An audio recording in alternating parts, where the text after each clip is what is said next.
Welcome to Films and Stuff with your hosts, Pete Mitchell and Ethan Hunt. Hi, everybody. Welcome back to Films and Stuff. I'm the very humble Ethan. I'm joined by the very enthusiastic Pete. But equally humble. Equally humble. Pete, announce it. What do we have on tap this week? Alrighty, this week we are going to talk about the whole season, but specifically the finale for Special Ops Lioness on Paramount Plus. It is created by Taylor Sheridan, the Yellowstone creator. The cast of this spy thriller series is like, wow. Should we say wow, or is it a little bit less than wow? I'd say it's a little surprising. Good, but Nicole Kidman and Zoe Saldana, not two people you'd expect to see together. Morgan Freeman, phenomenal cameo. Jill Wagner plays Bobby. I didn't know this. Special shout out to my sister. Apparently, Jill Wagner is a staple on the Lifetime Christmas special circuit. That's hilarious. You know those Lifetime channels where they've got right? It's always like two people, small town, fall in love around Christmas, ice skating, hot cocoa, and so forth. Apparently, Jill Wagner, who in this show is Bobby, like she's got a pretty butch look, right? She's got kind of like some half haircut, buzz cut. If you look at her photo on IMDb and you look at her bio, she is like the staple of the love interest on the Lifetime channel, all those different like Christmas and holiday shows. That is hilarious because this is like the polar opposite of that. Yeah. And newcomer, someone I have immediately fallen in love with, Stephanie Noor, right? Who plays Aaliyah. Yeah, that's right. And Michael Kelly from House of Cards. And from Jack Ryan. He will never be out of work, right? As long as they need like a government official kind of staffer / aide, he has got that role locked up. Exactly right. Yeah. Just like Morgan Freeman's got his bread and butter, man, Michael Kelly, he's just got a license to print money. Anything based in Washington, D.C., it's definitely got his name written all over it somewhere, right? Absolutely. All right. So without further ado, Lioness has come to a conclusion. Do you think there's going to be a season 2? I do. I do as well because, first of all, it's Taylor Sheridan. Secondly, I think it ended on a good note that definitely leads itself to a second season. But if you look at the critical reviews or the audience scores on Metacritic and Rotten Tomatoes, it's been much more... middling. Yeah, middling is the right way to say it, you know? Which surprises me a little bit because I have to say, at first this show to me started off as a very typical America-centric kind of industrial complex puff piece. But by the end, I thought it was a little bit more nuanced than that. And I started to really see some differences that kind of set this apart from some of the other spy thriller series that we've seen. Yeah, but I think that's the problem. I think the problem was that it started off as an incredibly generic postmodern Middle Eastern military thriller. Yeah. It reminded me of 13 Hours. They were guarding the Benghazi diplomatic mission. That's right. Yeah? That's exactly right. Yeah. It reminded me a lot like that, right? Everyone's kind of like strapped up and like camouflage gear, but at the same time, you know, they're not really military. They're kind of like contractors because they've got their hats on backwards and kind of drinking beer and kind of like using off-color language, right? It was like that scene in the 18 movie. Yeah.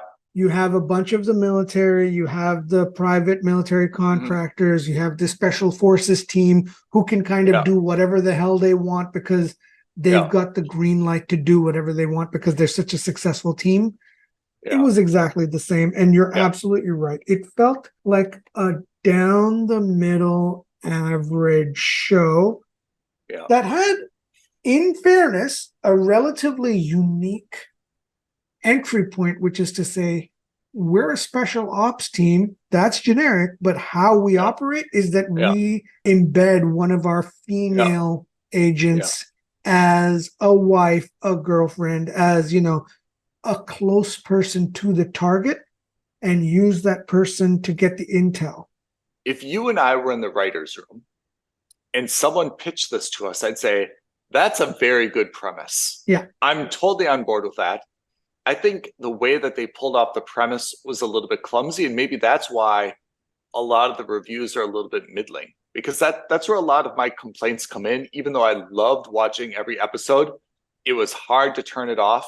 There were times when I'm kind of like, yeah, but why is this person doing this? That kind of stuff really bothered me in a show that seemed to be, or trying to be, like as authentic as possible. So let's talk about it, right? So there are two characters that were most inconsistent with what they were trying to play their characters as. Zoe Saldana's Joe. Yeah. And Lesla Oliveira's Cruz. Let's start with Zoe Saldana. And we talked about this when we did this as our streamer skip episode. Yeah. On one hand, she's this hard as nails, the mission comes first, consequences be damned, hardcore military person. I like that character. She plays it great. I think she should stay as that character. 100%. Because this is where the problem came with her, is the moment she was out of the office and she was back at home or dealing with any of her personal life stuff, all of that kind of fell apart. And it was not convincing. Oh, thank you for saying that. I was just going to say, it didn't seem believable. Nothing about her marriage seemed believable. The attraction didn't seem either way. What did she think about this guy? And what did the guy see in her? The family stuff didn't seem believable. It was unnecessary as well. I wanted to see that when she was off base, she had nothing to do with her time. Yeah. She was living like George Clooney style up in the air in like this very small rented furnished apartment. Like all she had was like a pair of like workout clothes. She didn't know how to cook. She didn't know how to clean. She didn't know anything except fighting. And she was out of her element when she was off mission. That's what I wanted to see. Interestingly enough, I watched Black Widow last night. Yeah. What if her personal life had been a plant? Like, what if it was all fake and orchestrated, where she marries this guy unbeknownst to him as a cover story, and she doesn't actually love the guy, and she's using him purely so that if anyone does any digging on her, they find this perfect, like, oh, how can this woman be anything but a translator for the UN? You know, she's married to a surgeon. She's got 2 little girls. That can't be, you know, she can't be a hardcore missions operative. I mean, I would have bought that more, I would have bought it even more if, for example, Neil was in on it and that this was just a marriage of convenience to both of them. I think that would have been absolutely fine. Anything else would have been okay for me, because this didn't feel like it worked. It didn't feel authentic. It didn't feel like it was a real deal. I felt nothing. Do they actually love each other or not? Yeah. The one time it felt real to me was when he calls her on mission and she snaps at him in that last episode, right? Yeah. Which is exactly what we talked about, was how good would that have been, where she's like, when I'm on base, my time is my time alone. You cannot call me for anything. Let me just say something. Why do you have your personal mobile with you, not on vibrate? I mean, come on. Like Nicole Kidman, I'll get to her in a moment, was right, which is like, you know better than this. Put the mobile away. Yeah. You know, like this is kid stuff. But when you say this about the marriage to Neil, compare that with the Nicole Kidman marriage, which I think is exceptionally done. 100% believable that, like, hey, they're out of love. Maybe at one point they were in love. They're maybe not even friends, but they are political allies. Yeah. And they're something to their marriage, right? That is 100% believable. A marriage of convenience, which may have started out as a marriage of love, but now the only reason they're sticking together is because they can both use each other. One Trading for the private information. sector, one for the public sector. Yes. Phenomenal because, and this is cynical of me to say, but I feel like that reflects a lot of real life marriages around the world.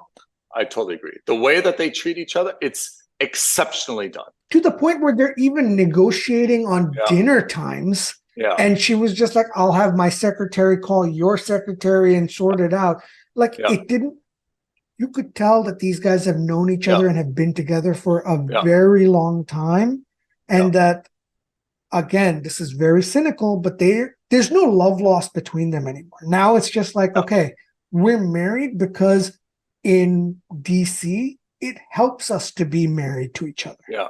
Okay, that's issue number one. I guess my other issue is with Cruz, who I don't actually dislike as an actress. Oh, not at all. Personally, I would not have cast her in this role for a few obvious reasons. One, she's supposed to be posing kind of as an Arab.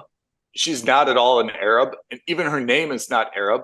But they say kind of, I thought somewhere in the beginning that she does have some Arabic training. Neither here nor there. When we get introduced to her, she's supposed to be wealthy and she's supposed to be shopping in Kuwait. Remember, they give her a brand name handbag. Yeah. She's dressed nice. She's supposed to be like in a jewelry store, you know, to bump into Aaliyah, right? Yeah. And the overall impression is Aaliyah is very, very wealthy. Cruz is supposed to be pretending to be kind of wealthy to kind of fit into that, right? Yeah.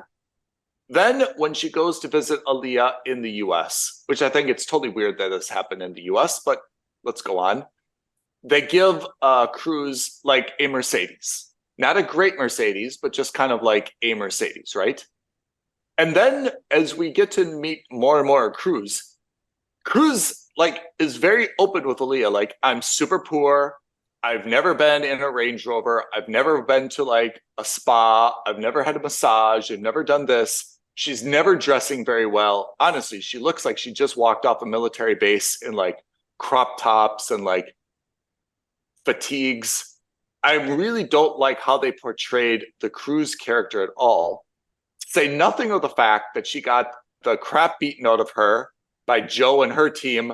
And for the rest of the movie, we have to watch her walking around with black eyes and cuts on her nose and face. I found that whole thing to be super unbelievable for someone who's supposed to be fitting in and being a plant. Am I wrong? I agree with a lot of that.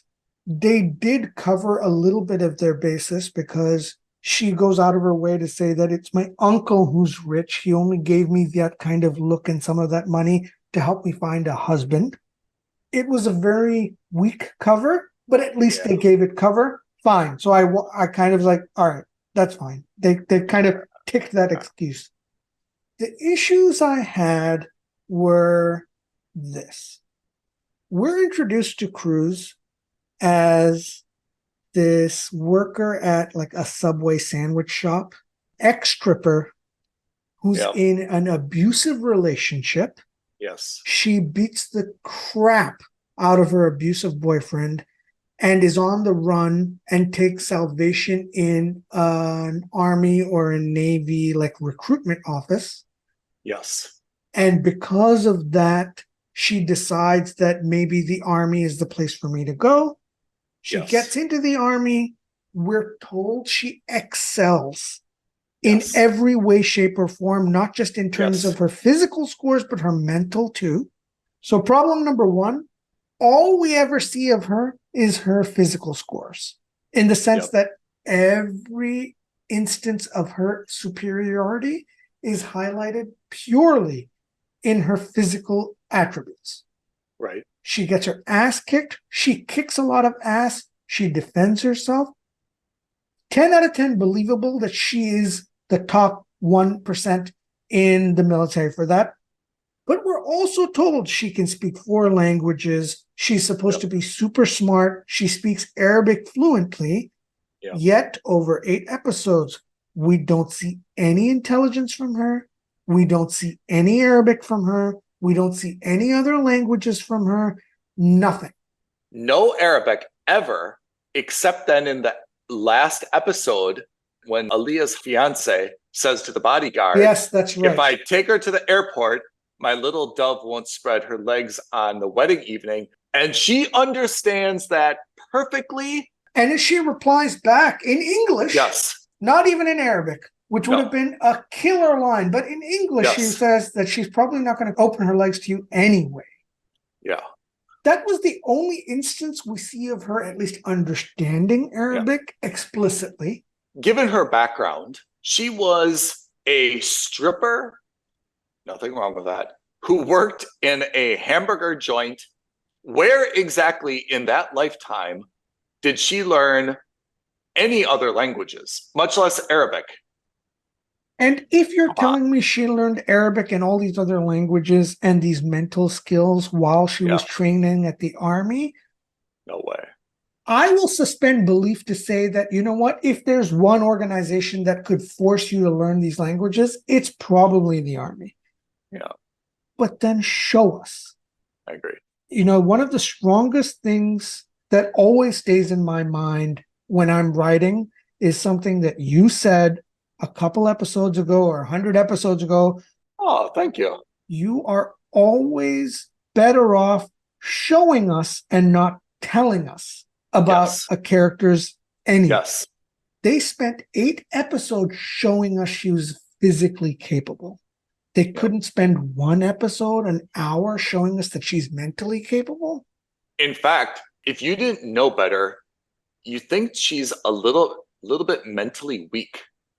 Jo does not break character. Jo is very clear. She's all about business, always mission-oriented, no matter what collateral damage is happening around her, right? The same thing with that other dude, Kyle, right?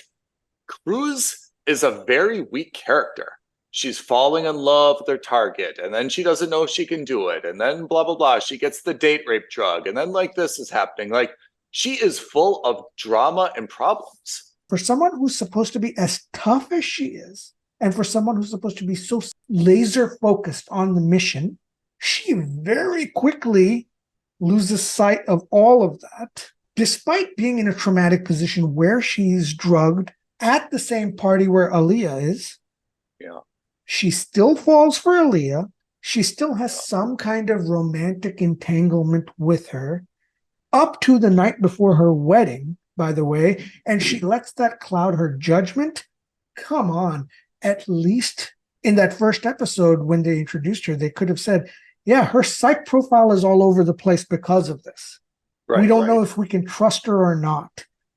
They didn't even lay the groundwork. They just told us, they hammered in, oh, she is the top 1% of the 1%. Well, if you're the top 1% of the 1%, a one-night fling doesn't mean anything to you.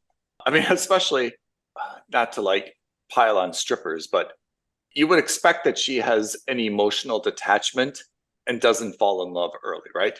Strippers of all people, again, not to pile on strippers, but are probably the profession most known to demonstrate affection for the end goal, and they don't really mean that affection, right? Of course. Of all really the professions, you'd think that she'd be a little bit more astute at this. Maybe part of the problem I had was that Aaliyah is so kind of bold and pathetic in how quickly she comes on to Cruz.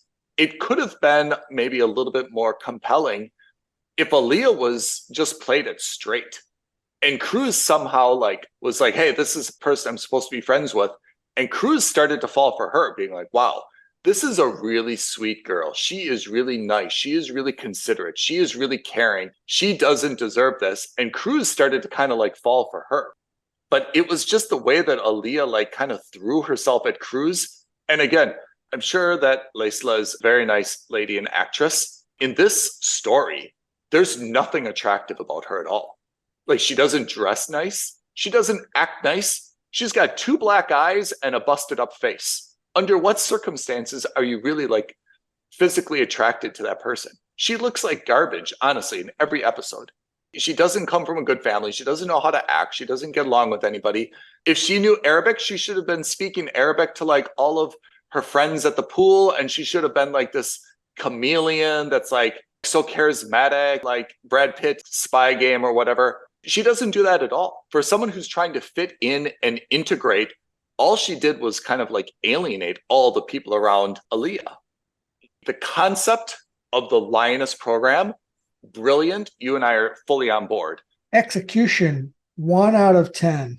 Absolutely 1 out of 10. Really, it couldn't be weirder. From the geography, like why are they like just kind of hanging out in the US? Then they're going to the Hamptons. Like they met in Kuwait. That's so random. Like the whole thing was random, right? I would have believed it way more if this was done like they met in the Middle East and then they went to like Cyprus, or they went to Malta, or they went to some like Marbella is a good place. It didn't have to be the wedding. Ibiza makes sense, right? All of these places which are like, again, I don't want to stereotype, but kind of known for having a lot of Arabic party animals go to. Yeah. I felt like they didn't have an Arabic consultant on this team. Like they didn't have someone who spent time in the Middle East, who knew like Middle East families and values and women, who could say like, look, I understand what you're trying to do. This has 0% realism in it. Please just adjust it a little bit like this. You and I picked up really quick, and that's because we're like Middle East based. But for me, it was really off-putting how bad that was done. You know, the frank reality is it wouldn't have cost more. Maybe, in fact, it would have cost less. Yeah. You could have shot anywhere. A generic beach town resort could be kind of done anywhere, to be honest. Yeah. Anyway, so look, that's the general feeling. Let's talk about that penultimate and ultimate episode. Okay, tell me about the last episode. What do you think was the emotional arc of Cruz? Do you think she handled it well? And do we think that the right person died? I loved the political machinations. Yes. Back home in the US. That felt 100% real. I totally agree with you. That deserved to be a bigger storyline because I felt like that was the nugget of this whole show, which is someone's on the kill list. They're a bad guy. We should get rid of them versus, but if you get rid of them, it's going to make a bigger problem. Right? Yeah. It's going to destabilize oil prices, destabilize the region, blah, blah, blah. Yeah. Absolutely. That would have been a way more interesting B plot than any of the stuff we saw with Zoe Saldana's family. Absolutely. It also goes to show that, in theory, the Secretary of State and the other people around Morgan Freeman were really the people that had a better grasp on the big picture and what should be done. And yet it's kind of the trigger-happy people on the ground who were deciding the outcome of this. To be fair, I mean, Nicole Kidman and Michael Kelly both said, hey, if you didn't want this to happen, you should never have put this guy on the kill list. And not just on the kill list, but number 1 on the kill list. That's a very good point by Michael Kelly. I mean, that's the best counter argument, which is, hey, I'm doing my job. You gave me a target. I got the target. Don't get mad at me now because it's not what you actually wanted. In fact, how cool would it have been if you find out that it was Nicole Kidman's husband who was pulling strings to try to get him off the list because he understood that not only would he destabilize the political relationships, but again, he didn't care about the politics. He was more interested in the fiscal side of it, right? Or the opposite, that he's the guy who convinced Nicole Kidman to get him on the list. Yeah, right. And you find out that, he's all of a sudden he's shorted all these shares in oil and he becomes a billionaire overnight all of a sudden. That's way more A, plausible, B, interesting story arc. That's the B plot, especially one that can effectively become the A plot in season 2. Yeah, I agree.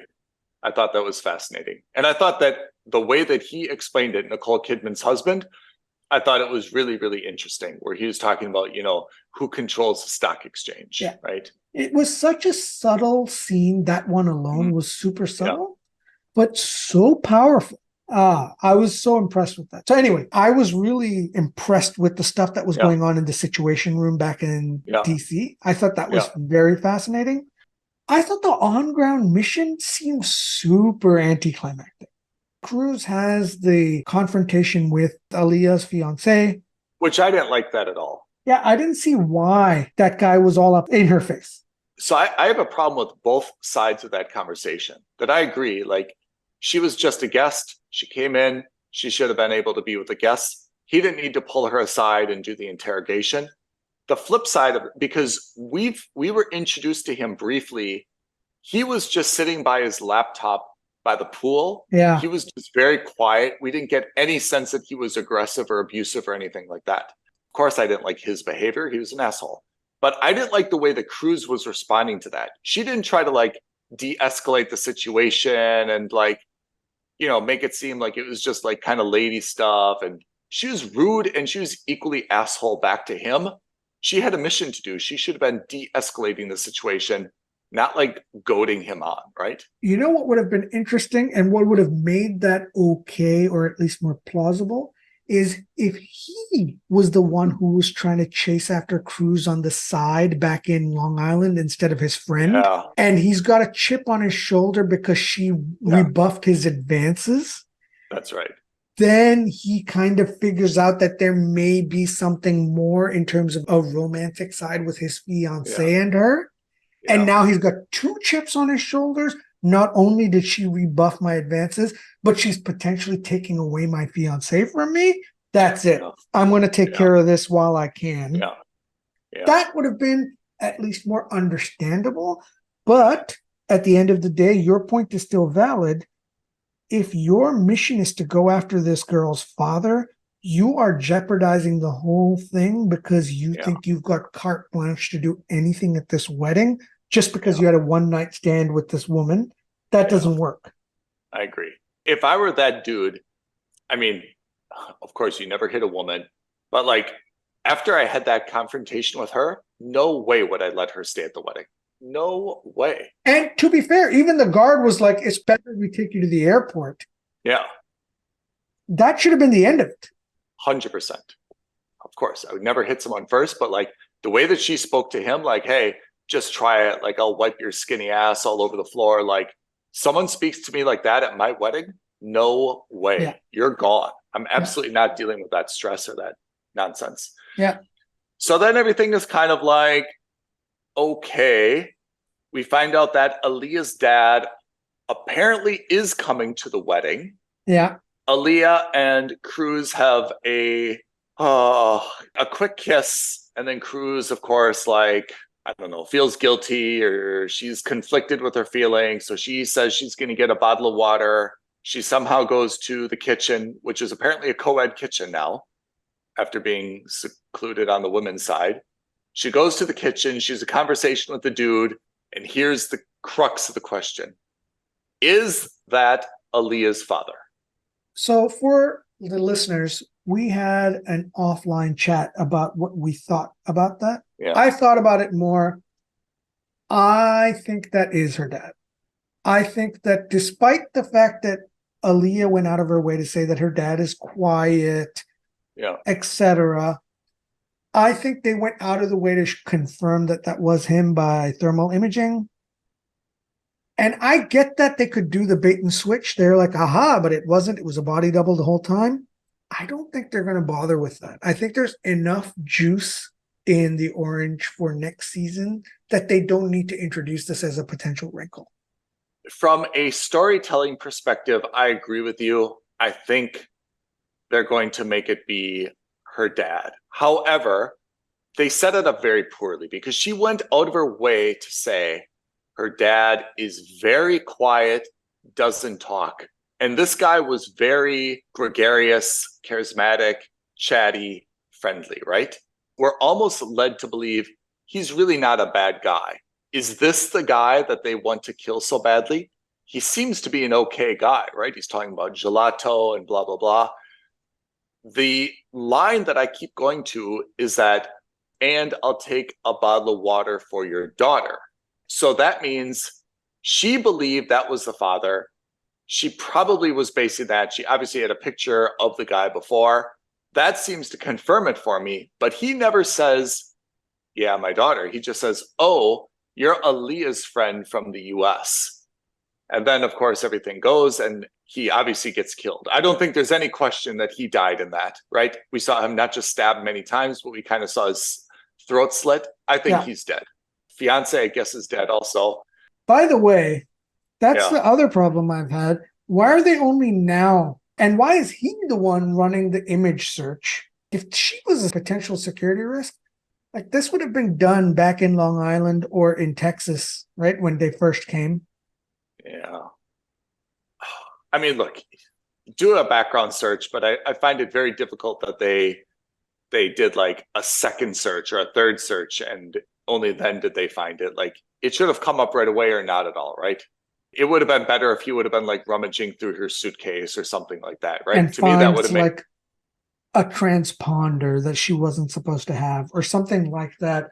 Or like the tickets to an Orioles game, something out of place, but just generic enough. Yeah. I think it would have been better if he was like rummaging through her suitcase. Whenever you have a technology solution to like a storyline, it comes across a little bit flat. I thought that wasn't great, you know?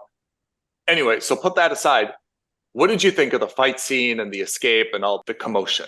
That's what I meant by anticlimactic.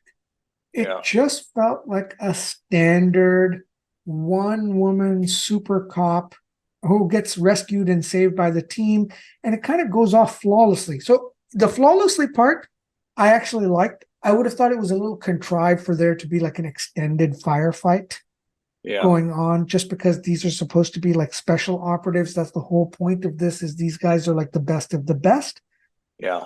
I think that's fine. I think it's good that they didn't have to include, a missile strike from the carrier. Yeah. That's what I meant by it was too anticlimactic. It was anticlimactic in the sense that, I mean, one of the craziest things they could have done, which would have made it all the more, at least emotionally exciting, is on her escape, Aaliyah catches her. Oh, man. You want to hear my rewrite? Yeah, go. In the kitchen, rather than the fiance running into the kitchen screaming, Marine, Marine, which I thought was stupid. Also dumb, yeah. She should have been having this really decent chat with a guy. And we should have thought, like, he's not a bad guy. Like, the audience should be like, are you sure they've got the right guy? Is this just set up by, like, Nicole Kidman's husband? Maybe he's just really an oil trader. Maybe he's not a bad guy, right? He should have come across as so decent and sweet and then said something like, I'm sorry, I won't be seeing you for the wedding tomorrow. And she's like, oh, why? I've got to catch a flight in 2 hours, blah, blah, blah.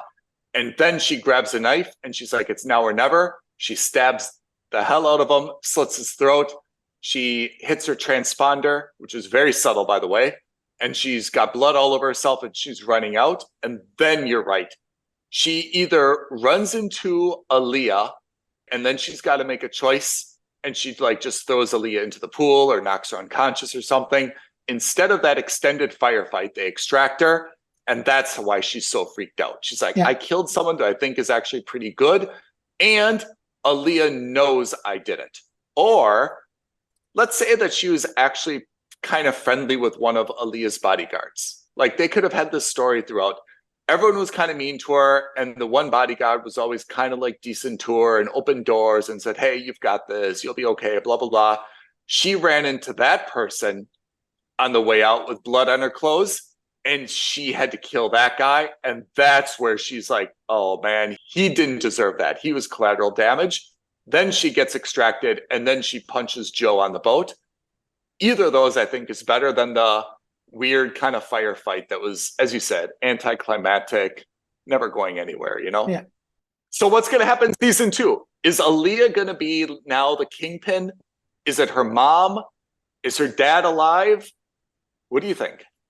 Part of me actually hopes that they kind of step away from Aaliyah's family altogether. Okay. And they focus on the next mission that requires the Lioness group. And they realize that they need Cruz, or they want Cruz because she is the best of the best. And so they, spend the first 2 episodes convincing her. Yeah. The team gets in trouble and she's kind of forced to get back in there. Yeah.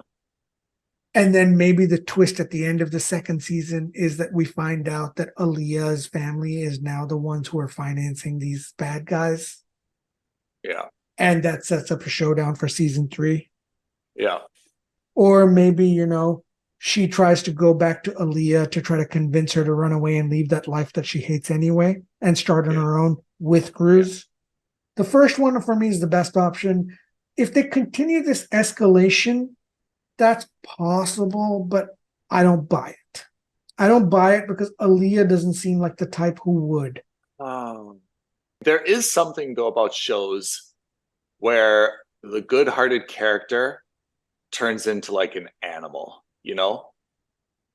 Like if Aaliyah can really turn into like, just like you said, I think you said it to me a while ago, like, what if Aaliyah is just like, she's identified now who is on the Lioness team, and it's her goal to just one by one start picking off their families, right? Yeah. Cruz is just off the grid. Joe's like, look, it's just, I lost my husband, like everyone is gone, like you've got to come back. We've got to fight Aaliyah together. You know her better than I do. You know her better than anybody else. You've had intimate times with her. Yeah. And I don't mean that in terms of physical. I mean like emotional. Yeah. You're the only one who can find her, and you're the only one who can put an end to this. Or Aaliyah is kind of like benched by her family, and Cruz has to go break her out because maybe Aaliyah knows where all the assets are hidden or can identify everybody else. She'll become like the CIA asset, right? And Cruz goes to like break her out of her family in-home imprisonment. I have to say, I'm more excited for season 2 after the finale than I was probably mid-series. But I do think that high level, it's a great storyline. I think the casting is actually quite great, but there's some little mistakes in the storyline that I hope are cleaned up in season 2.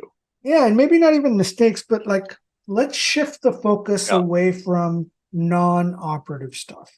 And if you're going to do that, focus on the more political elements. Yeah.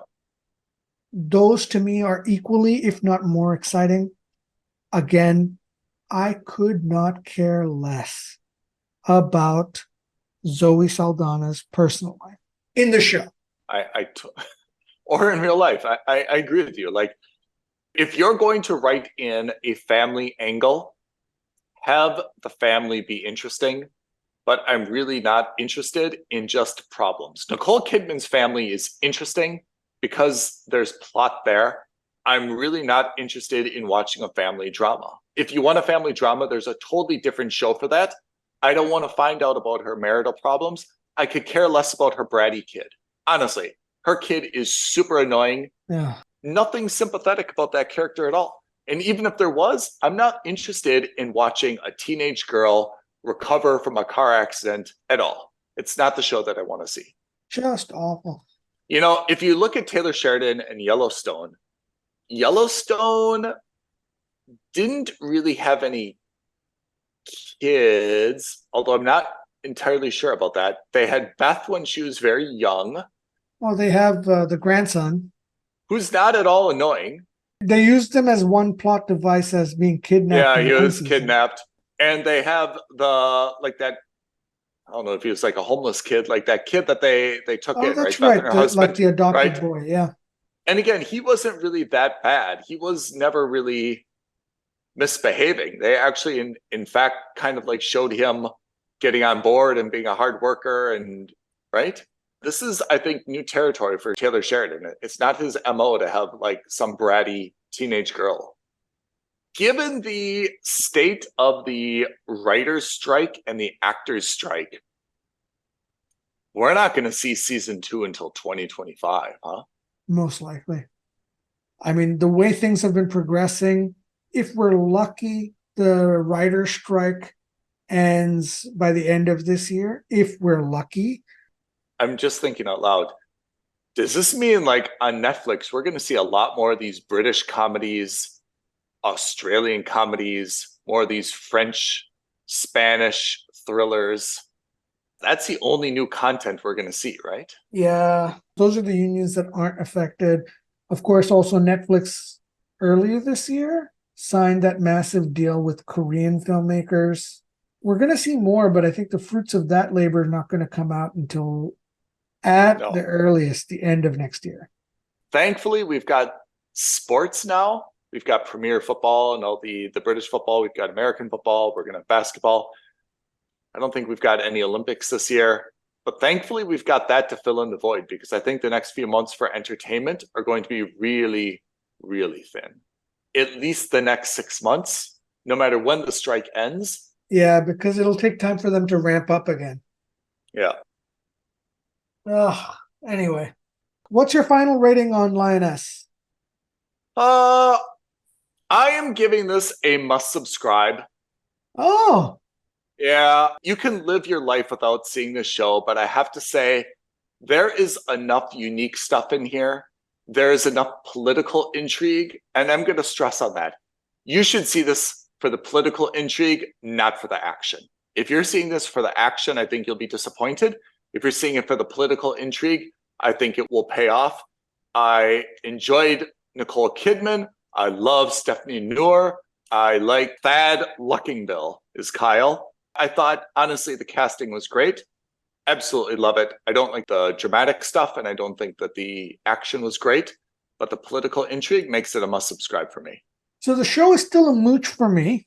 I did enjoy it. I'm not going to say I didn't enjoy it. I just think that the focus of the B plot was in the wrong place.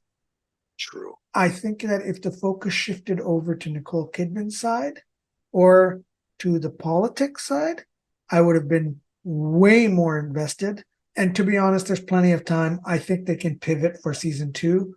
And I hope there is a season 2. So, me too.